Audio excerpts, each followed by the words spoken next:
major mess this morning in Wellesley. City DPW and power crews responding after gusty winds toppled this giant tree on Elmwood Road. Richard Knights heard the crash. I was having a little lunch and I heard a crack and then the lights went out. And the tree was still bouncing back and forth on the wires when I came out the front door. The tree never fell all the way through the power lines, simply snapping a few at the top.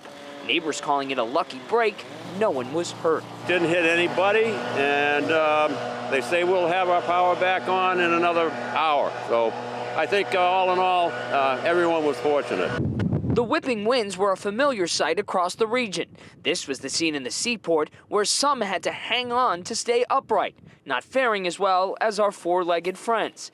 And here at Titus Sparrow Park in the South End, this giant branch came smashing down on a car. The driver has since left, but signs of the damage were left behind. And as you can see, it appears the city removed a portion of this branch which fell right by the Union Church, but a lot of it, as I said, still remains. The good news is that we do not have any reports of any injuries, nothing into our newsroom that anybody was hurt by this weather. We're live here in the South End. Adam Bagney, WCVB News Center 5.